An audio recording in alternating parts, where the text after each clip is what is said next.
Have you ever wondered why you instinctively flinch when you see someone else get hurt? Or why do you feel a lump in your throat just by looking at the tears of a complete stranger? Most of us chalk this up to having a kind heart or a vivid imagination. But what if I told you that this is actually the result of your brain's hidden machinery? Every single second, your brain is running an unauthorized simulation of someone else's life. Today, we're going to look under the hood of the most discussed and perhaps the most misunderstood phenomenon of our time: empathy. We'll explore why being an empath isn't always a superpower, but can sometimes be a silent trap for your psyche. You'll learn about dark empaths, individuals who can read your feelings perfectly, but use that knowledge not for support, but for sophisticated manipulation and control. And most importantly, we're going to debunk 6 major myths that almost everyone believes, including the dangerous illusion that empaths can read minds. We're going on a journey from the biology of mirror neurons to survival strategies for highly sensitive people, HSPs. We'll find out where the line is drawn between compassion and manipulation, and how to stop your empathy from burning you out. Let's dive in. To understand how this actually works, we need to go back to the 1990s, to a laboratory in the Italian city of Parma. It was there that Professor Giacomo Rizzolatti discovered something truly astonishing. He found a group of neurons that fire not only when you pick up an object from a table, but also when you simply watch someone else do it. These cells were named mirror neurons. These neurons are essentially our biological Wi-Fi. As neurobiologist Jean Desity argues, they were vital for our survival. Because of them, we can instantly read the intentions of a tribe member or an enemy without a single word being spoken. It's a deep, pre-verbal level of understanding that truly makes us social beings. But mirror neurons are just the foundation.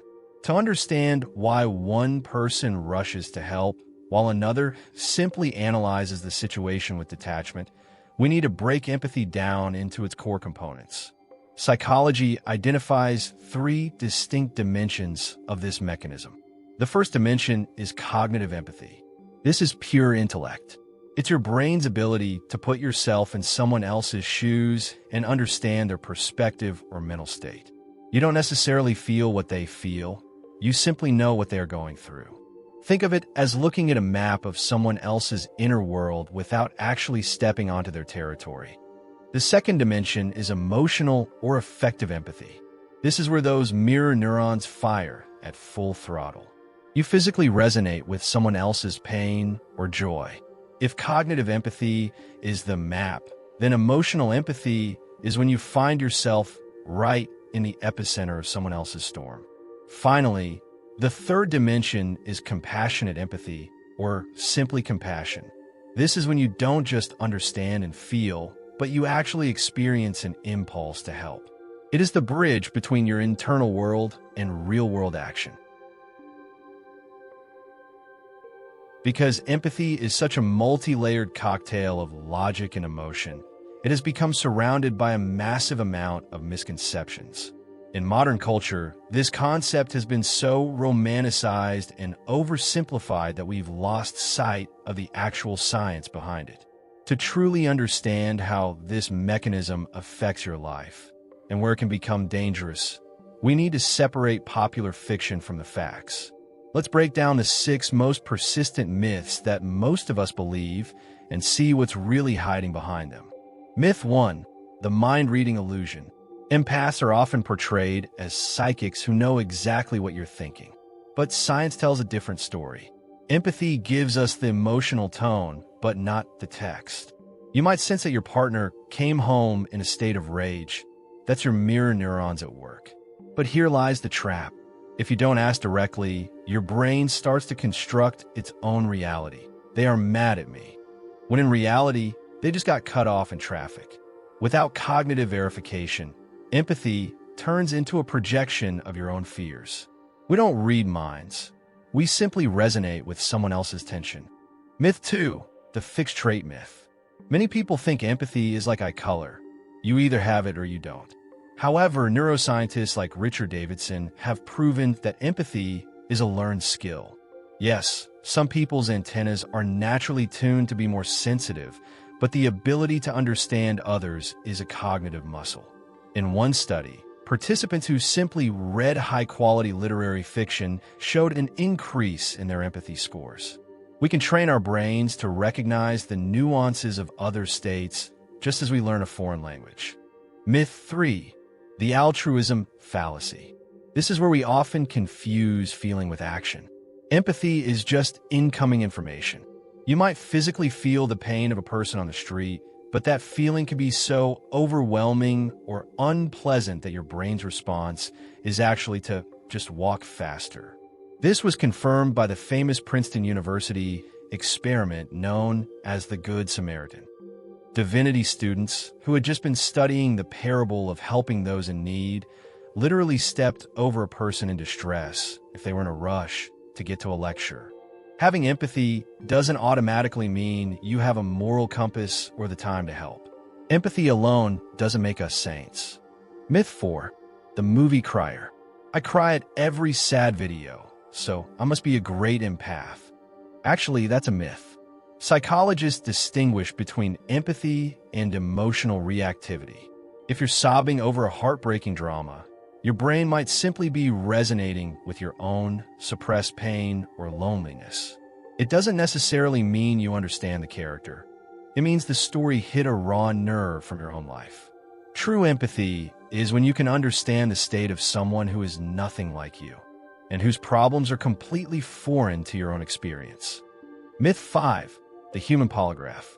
This is perhaps the most dangerous misconception of all. We like to think that because we feel people, we can spot a lie instantly. But deception expert Paul Ekman discovered the opposite. Empaths are often easier to deceive. Why? Because an empath tends to catch the projected emotion. If a liar is professionally faking grief or sincerity, the empath catches that wave and begins to sympathize. Their critical thinking shuts down because they're already feeling exactly what the liar wants them to feel. We end up trusting our feelings more than the logical inconsistencies in the person's story. Myth 6. The gender gap.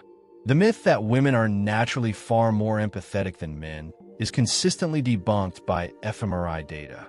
When researchers show videos of people in distress, the brains of both men and women light up in empathy zones almost identically. The difference appears only at the reporting stage. Women are more likely to say they felt pain because society encourages them to be soft and expressive. Men, on the other hand, are conditioned from childhood to suppress any outward reaction. This isn't a biological difference in brain wiring. It's a cultural filter we place over a universal biological mechanism. For a long time, psychology relied on the concept of the dark triad: narcissism, Machiavellianism, and psychopathy. It was widely believed that people with these traits had zero empathy. However, in 2020, researchers from Nottingham Trent University, Nadia Haim and Alexander Sumich, published findings that shocked the field. They discovered a group of individuals who possessed these dark traits, but also had abnormally high levels of empathy. They called them dark empaths. In a dark empath, emotional empathy is practically switched off. They don't feel your pain with you. But their cognitive empathy operates at supersonic speeds. They understand exactly what you are feeling, why you're feeling it, and which buttons to press to get the reaction they want. If a typical psychopath is a sledgehammer that goes straight for the kill, a dark empath is a scalpel. They don't need to break you. They just need to recalibrate you to fit their needs. Unlike classic manipulators, dark empaths are often socially attractive. They appear to be the most understanding friend, the perfect partner, or a charismatic leader. Here is why they are so dangerous. Strategic sympathy. They know exactly when to show support or say the right thing just to gain your trust and lower your defenses. The instruction manual. They use your emotions as a literal manual on how to exploit you. Because they see your vulnerabilities so clearly, they know exactly where it hurts. refined gaslighting. Their specialty is gaslighting disguised as care. They can make you feel guilty so subtly that you'll end up thanking them for their honesty. Indirect aggression. Research shows that, while they are aggressive, their aggression is almost always indirect.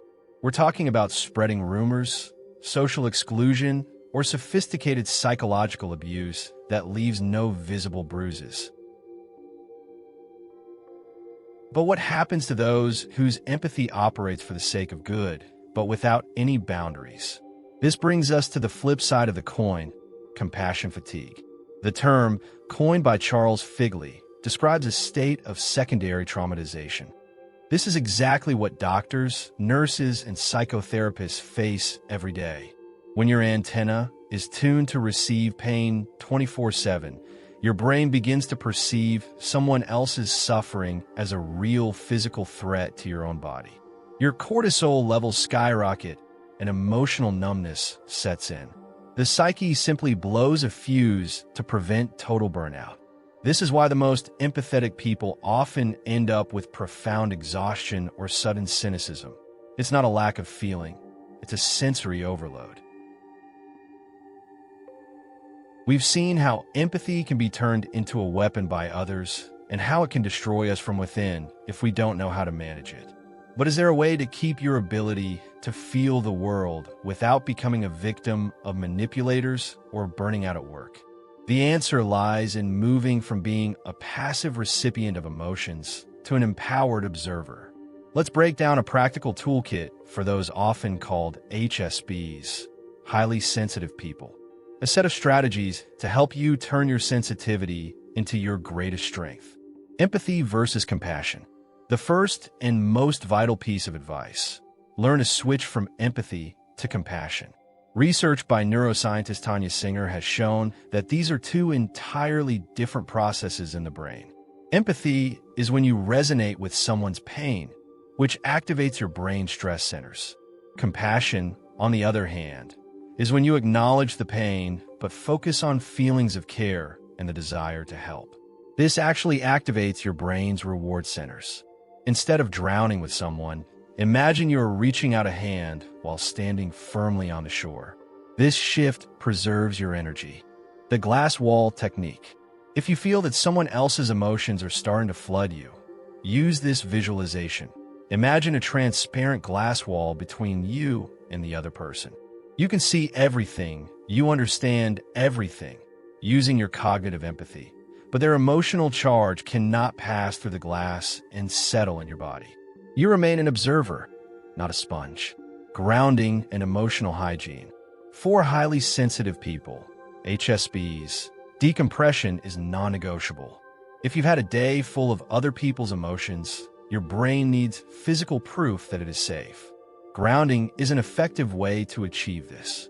You can hold your hands under cold water, walk barefoot on the grass, or use the 5, 4, 3, 2, 1 technique, which involves identifying 5 things you see, 4 things you can touch, 3 things you hear, 2 things you smell, and 1 thing you can taste. This approach helps you focus on your 5 physical senses and effectively shifts your brain from simulating someone else's pain back to the reality of your own body. The filter question: make it a habit to ask yourself, is this feeling actually mine? Empaths often bring home someone else's anxiety or anger, mistaking it for their own. The moment you realize that an emotion is imported and doesn't belong to you, its power over you disappears. Empathy is not a curse, nor is it a sign of sainthood. It is a powerful biological tool. And like any tool, you must know how to use it. Don't let dark empaths use your openness against you. And don't let your own sensitivity burn your internal world to the ground. Now that you know the truth about mirror neurons and the myths that surround them, you could transform your empathy from a vulnerability into a conscious strength. Which of these insights surprised you the most? Let me know in the comments, and let's talk about it.